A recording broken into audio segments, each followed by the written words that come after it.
Good morning, Bucknutters. Welcome to the Bucknuts Morning 5 here on Wednesday, January 25th, 2023. I am Dave Biddle. I'm very happy to be joined by Matt Baxendale.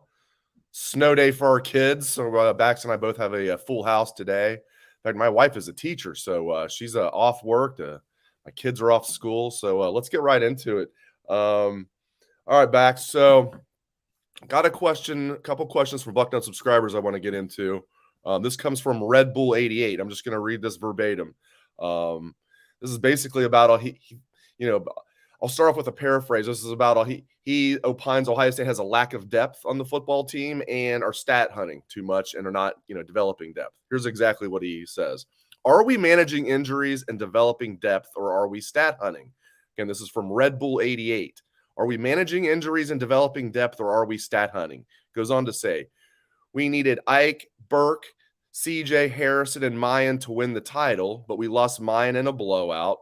Watching Eichenberg fly around in garbage time makes me cringe, he says. A couple more things here. When the second team finally gets in, we run and then take a knee. Nobody learns anything, he says. Then he finishes with, Alabama and Georgia can afford some injuries. We don't have depth. What are your thoughts on that, Bax? Well, you know what?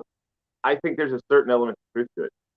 If you're Jim Knowles coming into this season, you wanted to show that you had tangible progress on defense, right? And I think everybody probably agrees that there were a lot of times where we could have been playing some of the depth guys, particularly at linebacker, where Chambers and Eichenberg it felt like had 95% of the snaps this year. And I'm sure it wasn't that high, but that's just how it felt. So I think there's a certain point where Knowles was hoping to point at it and go, look, we've given up X amount less points per game. And I'm sure in the back of his head there was thought of, I don't want to give up garbage time scores and not make the progress as clear and tangible as I think I'm going to get. So that's a part of it, I think.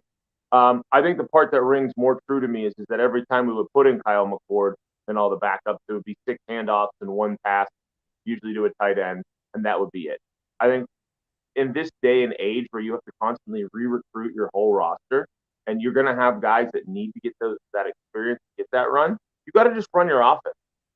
Like, the other team's still supposed to stop you. If you're putting in your backups, it means you're not putting your foot on the gas. Doesn't mean you need to throw 60-yard rainbows, but run your offense. And, that was one thing that really made me wonder. And, I get the argument to that. The counter argument is you need to run the ball, shorten the game, avoid the injuries, get it over with. You don't need to embarrass the opponent any more than you already are. Yeah, but for those guys that are second stringers that barely play, or third stringers that barely play, that's their Super Bowl for the season. And that's their opportunity to show what they can do.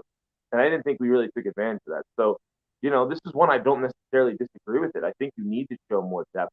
I think you need to not worry if you give up 13 points per game or 16 points per game. You're still improved from the year before. And we should have seen some more of these younger linebackers. Plain and simple. We should have seen more opportunities for Kyle McCord to throw the ball. Because now, if he wins the starting quarterback battle, he has exactly one start against Kent State under his belt, or Akron, or whoever it was like a year ago. I think it was Akron. But either way, we haven't seen McCord get to throw the ball significantly in any sort of real game. That's something that would have been nice to have seen. So, yeah, I do think that we maybe didn't rely as much on building our depth and letting our younger players get more run as we could have, particularly in some of these blowouts this year. Yeah, it's interesting. I never thought, we'd be sitting here talking about an Ohio State team with a lack of depth on the football roster. I will say this, though. I think there is good depth. You touched on this at certain positions, like linebacker. I mean, guys like, they were young, but guys like CJ Hicks should have been playing more. Guys like that. I think Caden Curry should have been playing more at defensive end. I know Tyler Friday was one of the leaders of the team, and Javonte Jean-Baptiste was a fifth-year guy, but I thought Caden Curry should have been playing over those guys. So there was certain positions that had good depth, in my opinion, but then there's certain positions that did not. The offensive line, they've not done a good job building depth. Corner, you had 6 scholarship corners on the team backs, and 2 of them were true freshmen. The other one was one of them was a redshirt freshman, and J.K. Johnson, who's now left. So, yeah, I mean, where do you come down on that? Do you agree there's a depth deficiency overall? I think in spots it's 100% the case. And there's a difference between a depth deficiency and a talent deficiency. I think that's important to clarify. In my eyes, what a talent deficiency is if you don't have the players on your roster to be able to, develop those guys into future players that can make a big difference. Depth means you don't have enough guys that are ready to play. And that's a big difference, right? every team's going to have a bunch of freshmen who are figuring out college football or learning their way through, or the guys who redshirted their first year and still haven't gotten their feet underneath them. Depth means, hey, we got CJ Hicks in for, 10 snaps intermittently against Notre Dame in crunch time and just in regular game time during the first day, right? Depth means instead of having 6 scholarship cornerbacks, 2 of which are true freshmen, and at any point in time, at least 2 of which were injured, depth means, hey, I went into the portal and I got 2 guys, and the reason we didn't take Elias Ricks last year was because J.K. Johnson didn't want to have some older player come in over him and take his playing time or he transfer. Well, that backfired. He's gone anyway. So, at the end of the day, I think the depth is giving these young, talented players that you have on your roster the opportunity to get some playing time, to build themselves into useful pieces in case of injury or in case you need them, right? And then the flip side of that is you got to get into the portal in the spots where you don't have the numbers, right? We've been talking about the offensive line since the end of the season because right now I think we're hoping this is the most Bowman-esque year for the line right now. It feels like where it's like I think we got 6, maybe, right? And that's not good, right? But that's because when Matt Jones was dragging one leg all around the last 4 games of the season, instead of giving a younger guy like Enoch Umahi more run, we didn't do it. We kept running Matt Jones out there while he was hurting. Maybe it would have been smart to give one of these younger guys more time, right? Maybe whenever DeJuan Jones was limping, we could have given Fryer more than one start. These are things that we have to consider here, right? And I think from an Ohio State perspective, we spent a little too much time last year with our top guys on the field a little too late in the game. And that goes down to CJ Stroud, too. How many times do we look at it and go, we're up 6 touchdowns. Why is CJ still in? Are we trying to chase Heisman numbers? That's a very fair question in my mind. Yeah, and I think, they were probably trying to chase Heisman numbers there for a while. And, if they didn't lose to Michigan, maybe it would have worked. I mean, he played like a Heisman winner against Georgia. Man, he played his butt off. Now I saw Mel Kiper had his first mock draft. He now has C.J. Stroud going number 1 overall with the Bears trading the pick. Has Bryce Young going 4th to the Colts. He says his lack of size is going to hurt him, so we'll see what happens. He actually had Jalen Carter, the D tackle from Georgia, of course, going 1st to the Bears. He has the Bears not trading the pick and has Stroud going number 2. But had Stroud going ahead of Bryce Young. If I'm the Bears, I trade that pick, man. I trade that pick and load up on draft capital if I'm the Bears. You're going to get 3 or 4 first-rounders, including a top 10 pick this year for it. Why wouldn't you? Right. The Colts would trade up for it. They're not going to risk having to sit there at 4. They need a quarterback. Irsay's been desperate. Colts will probably trade up, and the Bears and the Colts are not in the same conference, so that it just all adds up. And then the Bears get the number 4 pick. They can still take a really good player. Maybe a Will Anderson falls there or Jalen Carter. If the quarterbacks go 1 and 2, which I bet they will. Anyway, we're getting off. All right, here's the next question I'm going to get to. Now, this again, this is about NIL. This comes from Fox R 2001. Fox R 2001. Kind of a long question, but kind of 3 questions in one, Tim May style. So here we go. NIL backs is not supposed to be pay for play, but it seems like it's happening all across the college football landscape, he says. Is Ohio State's stance on not providing deals for Ohio high school kids, not providing deals for high school kids something at the state level, or is it an Ohio State policy or a policy of the football program itself? He goes on to ask, do you see Ohio State trying to get more aggressive than we have been? And are you in favor of us playing the pay-for-play game, or would you rather we continue as we have been and only reward students once they are committed and enrolled? All right, so let's start with is this a state law or is this Ohio State not, the university itself? Well, from my understanding, Bax, correct me if I'm wrong, it is a state law that they can't do the pay-for-play with the recruits. Now, would anything actually happen? Probably not. But so get into that and then answer his questions as well. Do you think Ohio State should be more aggressive? Do you think that they should be getting into the pay-for-play model, or do you think the way they're doing it now is okay? So I think Ohio State's riding this out a little bit. This is like a wave, and they're just trying to kind of get through the splash and see what ends up happening at the end of it. And that's the reality on this one, is that you see Texas A&M, they had 20-something transfers this year. Because all those kids just took the money and then hated being at Texas A&M and decided to actually go somewhere they wanted to play football. So we may be looking back at this in 2 or 3 years and going, that was pretty smart, right? Look at all these programs that splashed money and it didn't work out for them. And, that just hurts their boosters long term. The flip side of the equation is while we're in the middle of the wave, we're all pretty wet right now. And, that part sort of sucks because you're watching teams go out there and flat out buying guys. I mean, that's what's happening. Like we can spin it however we want. That's what's happening. Florida just had a kid get out of his letter of intent because they didn't pay him his agreed upon signing bonus. Right? 13 million. Yeah.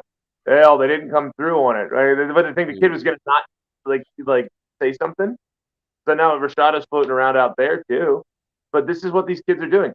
There's two types of recruits at this point. There's the kids who are choosing the school like they normally would have anyways, and the NIL is a wonderful bonus that they can take advantage of. And then there's the kids that are choosing to just go pay me.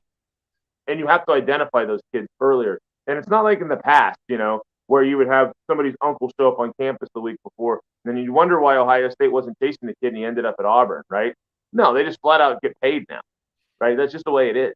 And they can mobilize all these rich guys. And honestly, if you're a billionaire like the Ruiz guy is, and your alma mater, Miami, has stunk for 15, 20 years, how are you going to restore the glory? Flash a lot of money at players and hope it produces a better team. Because that's the general thought process in college football is that the teams that have the most talent generally are the best teams. And that's pretty played out, right? Look at who's always the ones that win the national championship. It's the same groups that are usually near the top of the recruiting chart. It's a very direct line. So that's what all these guys are looking at and why they're spending all this money.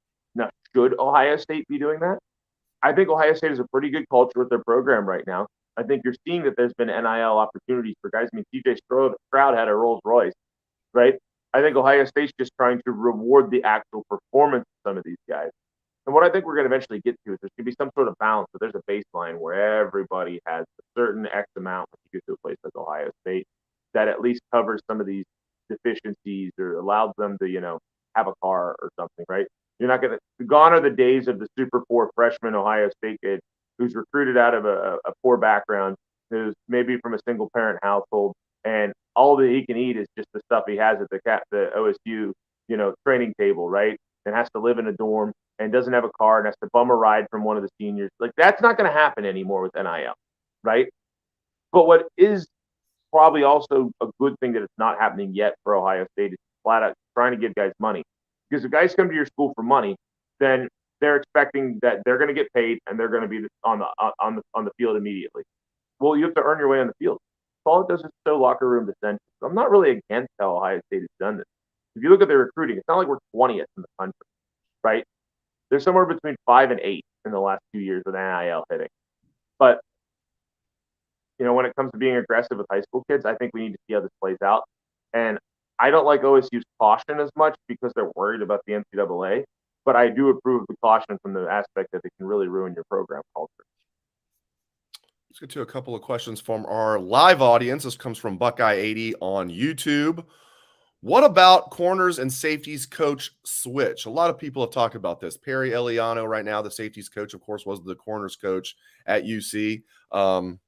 Did a pretty good job down there. Now he had a lot of talent to work with Sauce Gardner and Kobe Bryant, but it's so funny to me. Sauce Gardner was the high draft pick. Kobe Bryant was third round pick, and it was Kobe Bryant who won the Thorpe Award, and Sauce Gardner did not. But I digress. Tim Welton, of course, being the corners coach, and he has the title of secondary coach, so he's higher on the totem pole than Perry Eliano.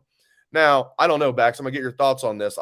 I will say this. I don't see Ryan Day having them switch, but a lot of people have wondered that. Do you think that we could see a switch with Walton going to safeties and Eliano going to corners? No. And here's why. The way Ohio State's defense is set up, you have 3 safeties in the field at almost all times, so that position almost needs more attention, right? We're also focused on the corners. We only had 6 scholarship corners last year that really didn't perform to the levels that we would have expected from a set of Ohio State corners, coming off a decade of almost all of them being first-round picks. I think Eliano is a safety is fine, right? You have to develop these guys to be a dynamic and sort of unpredictable force at the back end of the tee when you're playing this 3 high safety look, right? And there's different position sets in there too, right? Corner, we talk about field boundary slot, right? Those are the kind of the roles that you have. but that line's kind of blurred now with the way this defense is set, right? So you're going to have multiple different safeties. There's just not your free and strong anymore, right? So and look at how varied our safeties are. You have guys like Sonny Styles that are, Sean Taylor's type hybrid freaks. Then you have guys that are going to be more of a hammer like a Josh Proctor, and then you got guys that are, more like a Cam Martinez who skews more towards a cornerback type. Look at Fort Williams. Fort Williams is a hybrid outside linebacker in some teams. So I think that having the safeties able to be that hybrid role, be able to cover, but also be there and run support is a more difficult job than teaching kids to play cover. So I like Elion on the safety. What I don't like is 6 scholarship corners again, and we need more guys in the transfer portal. That's simple, in my opinion. All right, Robert on Facebook. Will we get another assistant coach? At this point, I don't think so. I mean, they replaced Kevin Wilson basically. Well, it was two-pronged. I mean, obviously they promoted Brian Hartline, but the guy that was not on, was not a position coach that now was promoted from within is Keenan Bailey, who, for those who don't know, Keenan Bailey had been a quality control coach or a sports staff guy for like 7 years. He was there, got there the year before Ryan Day got there. And now he's been promoted to tight ends coach. So that's how they've handled it. They've done a lot of promoting from within. And Ryan Day did go outside the program to get Knowles, Eliano, and Walton. So it's not like and Justin Fry, who we had a previous relationship with. Now, Larry Johnson's the one that I still wonder about because I had heard during the season it might be his last year. And now you would think we would have heard something either through the grapevine or even officially from Ohio State. So maybe if I was a betting man, I would say that Larry Johnson's going to come back for one more year. So I will answer it no. There will not be a different assistant coach that's going to be added to the staff. What do you think, Bax? Yeah, I concur. They're not going to add anybody. They promoted Bailey from within. We've heard a lot of things about him for a while now. And if LJ was going to retire, we would have known by now. Certainly we'll know in the next couple of weeks because you don't go into spring football with your retiring coach coaching those kids. You have your new coach in place. And this is the season where coaches are going everywhere. So if you want to snag a really strong defensive line coach from outside the program, kind of got to go do it. So I don't think LJ is going anywhere. So I agree with you, Dave. I think this is our staff. I think they're set. Bailey being promoted is really the only addition, barring a surprise. I would be surprised if we have any other change. Great stuff from Bax. You can catch his column every Sunday. It is The Bucket. Thanks again to Bax. Thanks to all of you for tuning in. We really appreciate it. Hope everyone has a great day. If you're in Ohio, grab your shovel. Thanks again, everyone. Appreciate it.